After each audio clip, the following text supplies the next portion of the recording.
What's up guys, Chris here from Mainely Mesh, and welcome to my review of the Maverik Max Glove.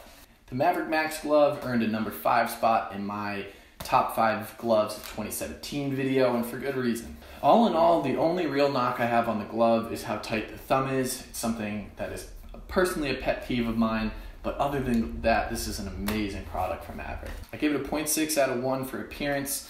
It has those kind of good-looking, sharp Maverik lines, but it kind of loses me a little bit in the discoloration between the whites here. Not the best design from Maverik, so it didn't earn as high as a score as the M1. M4. As far as the palm goes, the Max glove does really what I hope to see out of all future gloves. Big old hunk of axe suede, not too thick. They even added the Maverik logo for a little bit more grip, which is kind of cool, but this is really what I look for in a glove.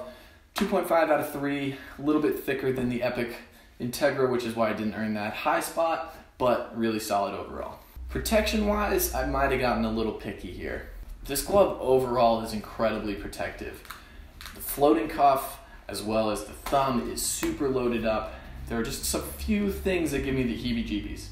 The pinky floats a little bit, but also, as you might be able to see here, there's a pretty big gap in the knuckles. I don't know if that's something that would ever really kind of get hit in a game, or if a head could even fit in there, but that's a little weird. So didn't really get a perfect score. Could have come pretty close if it weren't for that or the pinky, but there's a really cool feature in here that I want to explain a little. I haven't been able to find a description of the Maverik Max glove yet that kind of points this out, but it has this little breakaway panel that has a really cool effect. So basically in between here on the wrist, if I were to cock my wrist and a stick came down, this panel is connected with Velcro, and what that does is if a check came and this part was exposed, which is a vulnerable part of the floating cuff, the stick would check that first and end up protecting your wrist.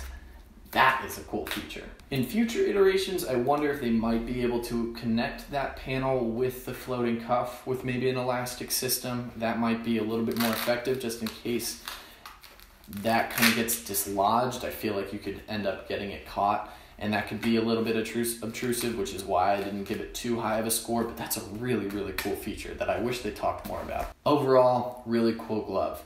It is a little bit more expensive than the M4, and although I did rank the M4 higher, the one thing I would say about the Max is the palm is definitely going to last longer. The M4 has a lot of ventilation with that mesh in the palm that I do worry about. So if you're looking for something that you're like, hey, if I'm going to be spending this much on a glove, I want it to last a while, this is going to treat you a little bit better than the M4. If you guys would like to buy this glove, please click the link down below. Make sure you subscribe to my channel, Universal's channels. Thank you to them for sponsoring all of these reviews. Thanks so much to just everyone for being cool. Catch you guys next time. I'm going to bed.